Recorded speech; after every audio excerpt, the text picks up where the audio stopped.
오늘 본문 말씀은 예수님과 제자들이 함께 배를 타고 호수 반대편으로 가는 도중에 광풍을 만난 이야기입니다.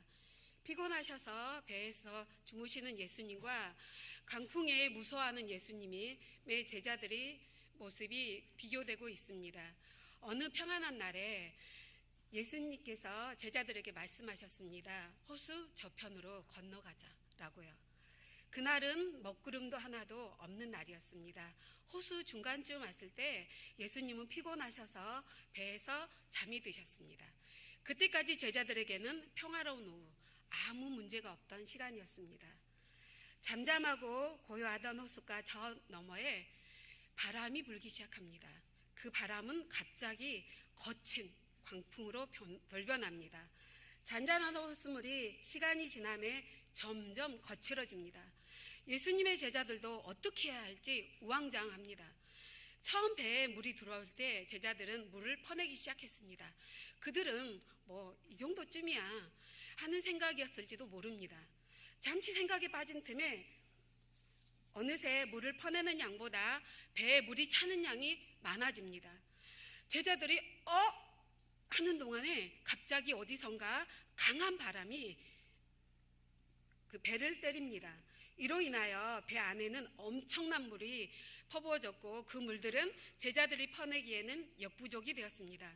물은 점점 배 밑바닥부터 채워갑니다. 마침내 물은 가라앉을 만큼의 물로 가득하게 되었습니다. 호수가의 강풍은 이렇게 고요한 중에 갑자기 닥칩니다. 잔잔한 호수였기 때문에 광풍은 더욱 무섭게 다가옵니다. 그렇습니다. 호숫가의 강풍은 누구에게나 무섭게 다가옵니다.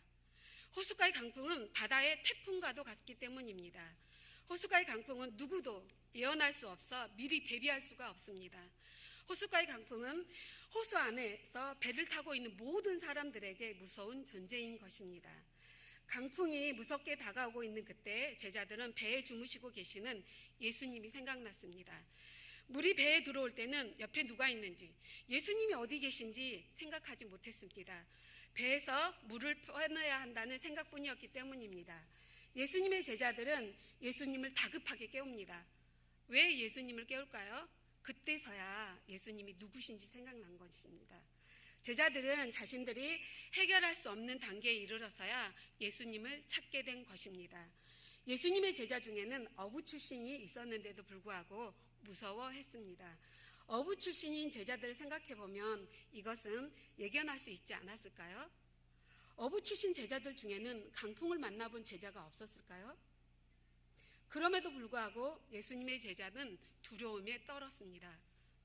바다에서 일했던 제자들도 잔잔한 호수에 강풍이 일어나는 것을 보고 두려워했습니다.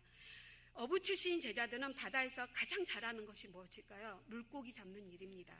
그들은 바다에서 많은 바람과 파도 그리고 태풍을 만나봤을 것입니다. 그런 제자들 또한 호숫가의 강풍을 보는 순간 두려워서 아무것도 할 수가 없었습니다.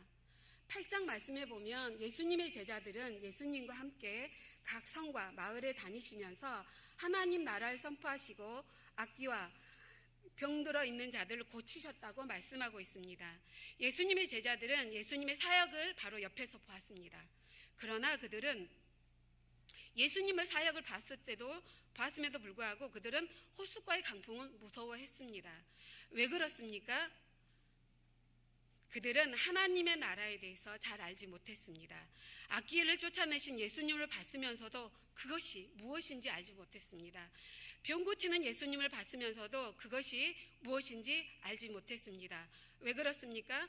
아마 그들은 예수님이 말씀하신 하나님 나라보다는 하나님이 하시는 기적에 놀라워했던 모든 사람들과 같이 그들도 또한 놀랍다라고 생각했기 때문은 아닐까요? 이와 같이 예수님의 사역을 보기만 하는 것은 내게 능력이 되지 않습니다. 옆에서 보기만 하는 것은 내 안에 있는 예수의 능력이 나아가지 않았기 때문입니다. 또한 8장 예수님의 말씀에 보면 씨 뿌린 자의 비유와 그에 대한 해석이 있고요. 말 아래 둔 등경 비유, 누가 참 예수님의 어머님이며 형제인지에 대한 말씀을 제자들에게 하셨습니다. 그렇지만 제자들은 그 말씀을 들었지만 그 말씀의 뜻은 알지 못했습니다. 우리도 그렇습니다. 오늘날 우리들도 삶의 풍랑을 만나면 무서워합니다. 몇 주 전 여수에서 친구가 올라왔습니다. 그는 3박 4일 한정기술원에서 실시하는 자격증 향상 교육에 참여하고자 서울에 왔습니다. 저에게 굉장히 많은 도움을 준 친구입니다. 그런 친구에게 2달 전에 아주 큰 일이 있었습니다. 그것은 남편이 급성폐렴으로 하나님의 부르심을 받은 것입니다. 남편의 나이는 53세였습니다. 남편은 제 친구가 혼자 교회 다닐 때 많은 핍박을 했던 사람이었습니다. 교회 가서 험한 얘기도 서슴지 않았고 숱한 인고의 세월을 보내게 했던 사람입니다. 그런 남편이 예수님을 영접하고 새 사람이 되었습니다. 작년에는 안수 집사로 임명도 받았습니다. 새벽 예배도 빠지지 않고 다니면서 보는 사람마다 예수님을 믿으라고 전도도 정말 열심히 했습니다. 그를 통해 전도되었던 사람들도 많았습니다. 7년 전에 시작했던 사업도 승승장구하여 믿기 힘들 만큼의 결과도 얻었습니다. 교회에서 담임 목사님을 비롯하여 많은 사람들이 좋아했습니다. 그런 그가 폐렴으로 응급실에 입원했을 때 정교인이 새벽마다 기도를 했습니다. 그런 남편이 하나님의 부르심을 받았을 때 담임 목사님을 비롯해서 그 교회에서 많은 사람들이 안타까워했습니다. 남편이 하나님의 부르심을 받았다는 연락을 받은 저 또한 무너짐을 경험했습니다. 그 친구는 남편과 함께 했던 사업을 접게 되었습니다. 전기에 관련된 일이었기에 혼자 하기는 무리라고 했습니다. 사업을 위해 자재를 샀는데 1,100만 원에 샀던 자재를 새것 그대로 팔을 수밖에 없는 상황이 됐는데 300만 원에 팔 수밖에 없었다고 합니다. 이런 일이 비일비재하게 계속 일어나는 것입니다. 그렇지만 그 친구는 모든 것을 선하게 하였다고 합니다. 그러다가 5,300만 원의 손해를 감수한 일이 생겼습니다. 그는 여기에서 무너진다고 말했습니다. 예배를 한 번도 빠지지 않았던 그 친구가 10분만 늦어도 어떻게 해서든지 예배에 참석하려고 기를 쓰던 그 친구가 이제는 10분이 남았는데도 예배를 가지 않는 자신의 모습을 본다고 저에게 말했습니다. 겨우 주일 낮과 밤 예배만 참석한다는 것입니다. 아무리 바쁘고 힘들어도 금요철에는 꼭 갔었는데 라면서요. 남편의 소천에도 꿋꿋하게 믿음을 지키며 두 아들에게 남편의 소천이 하나님의 뜻이라고 믿음을 지켰던 그 친구가요. 이와 같이 잔잔한 우리 인생에 강풍이 오면 우리도 예수님의 제자들과 같이 당황하고 무서워합니다. 만일 여러분이 예수님의 제자라면 어떻게 반응하시겠습니까? 내게 생각지도 않는 인생의 강풍을 만난다면 여러분은 어떻게 하시겠습니까?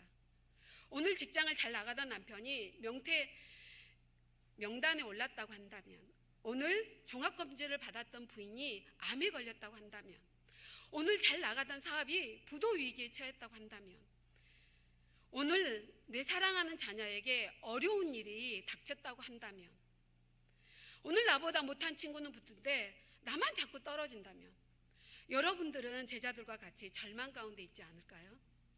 성경에 보면 예수님의 제자들도 우리가 죽게 되었나이다, 절망 가운데 서 있음을 말하고 있습니다.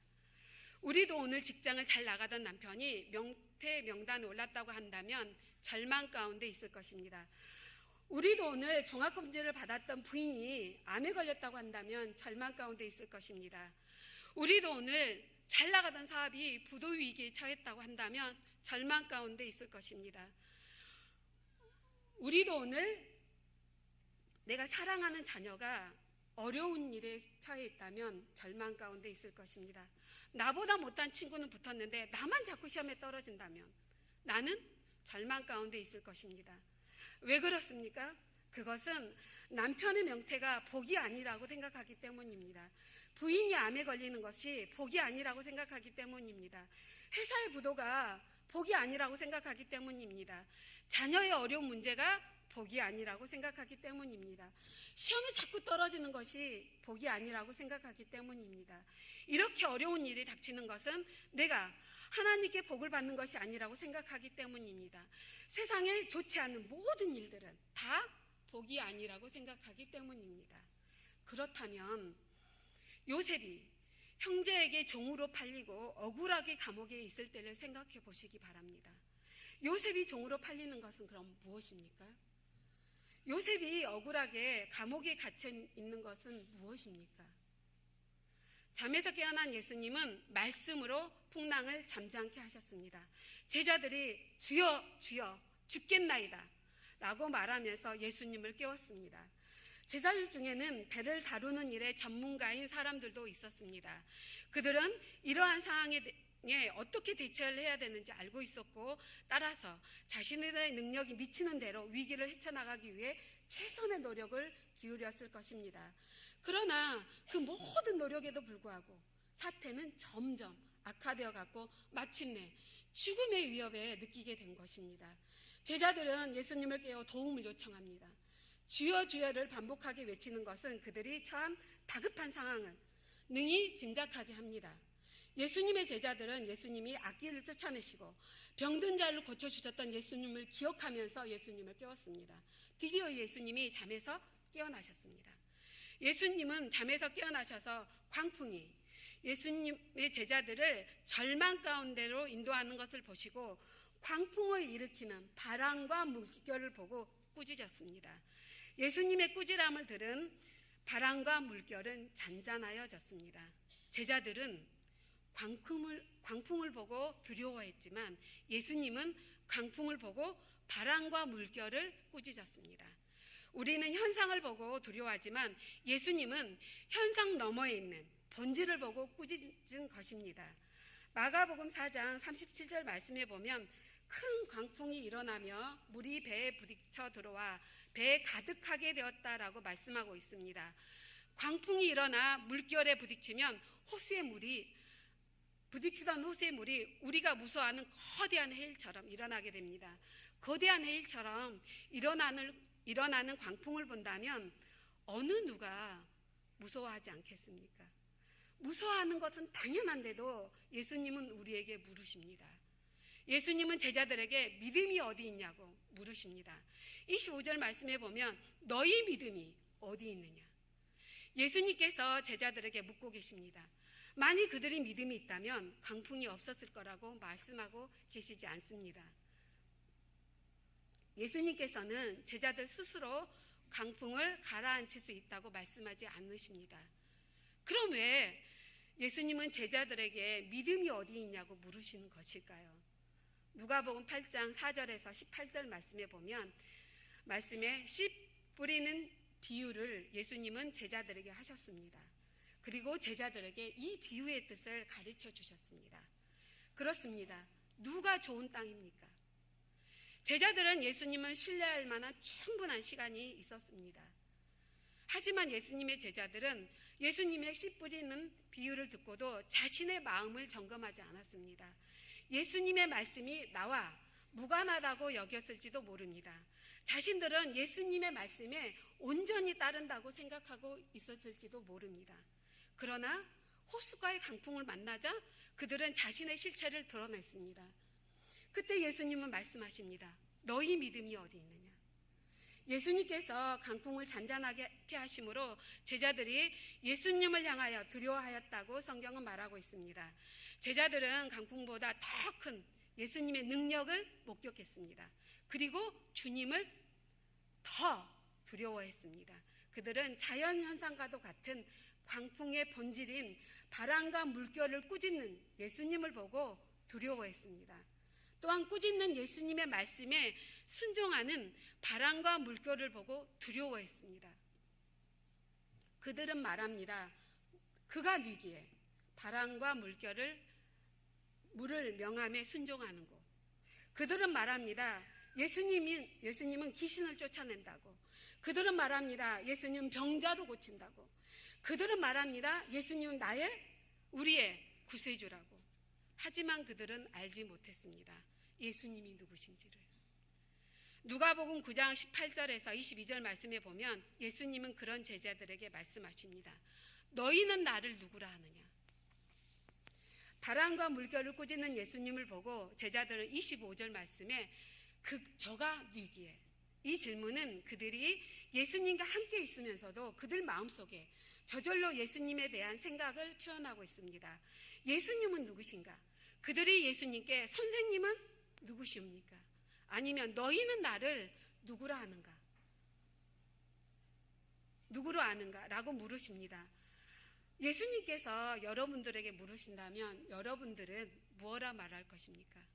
예수님의 제자들은 본질을 보고 꾸짖는 예수님을 이해할 수 없었습니다. 왜냐하면 우리 눈에는 광풍만 보이기 때문입니다. 그러나 예수님은 강풍 너머에 광풍을 일으키고 있는 바람과 물결을 보고 계시기에 바람과 물결을 꾸짖었습니다. 그렇습니다. 잠에서 깨어나신 예수님은 무엇이 광풍을 일으키는지를 정확히 아시고 계셨습니다. 잠에서 깨어나신 예수님은 그 강풍을 일으키는 바람과 물결을 꾸짖었습니다. 잠에서 깨어나신 예수님의 꾸지람을 들은 바람과 물결은 잔잔해졌습니다. 그리고 오늘 예수님의 말씀이 우리의 삶을 사는 풍랑의 삶을 사는 우리의 삶을 잔잔케 합니다. 저는 무엇이 친구를 절망 가운데로 몰고 있는지를 생각해 보았습니다. 그리고 그 절망 가운데 있는 친구의 얘기를 들으면서 마음속으로 기도했습니다. 주님, 저에게 지혜를 주세요. 제가 친구에게 무엇라고 말을 해야 하나요? 그때 제 마음에 심는다는 말씀이 생각이 났습니다. 저는 친구에게 말했습니다. 나는 내가 이 세상에 사는 동안에 물질로 인해 어려움을 겪지 않을 것 같다고 말을 했습니다. 남들은, 나를 아는 모든 사람들은 내가 교회 건축에 많은 것을 심었기 때문이라고 말하지만 나는 그렇지 않다고 생각한다 라고 말했습니다. 다만 우리가 하나님 앞에서 심는다는 것이 우리의 생각과 하나님의 생각이 다를 수 있다, 그렇게 말을 했습니다. 내가 5,300만 원의 손해를 보는 것은 선을 행하고자 하기 때문이다. 만약에 내가 세상의 법대로 속상해서 민사소송을 건다는 것은 하나님 앞에서 행하는 것이 아니고 그것은 아니라는 것을 내 자신, 그 친구 본인 자신이 잘 알 거라고 그렇게 말을 했습니다.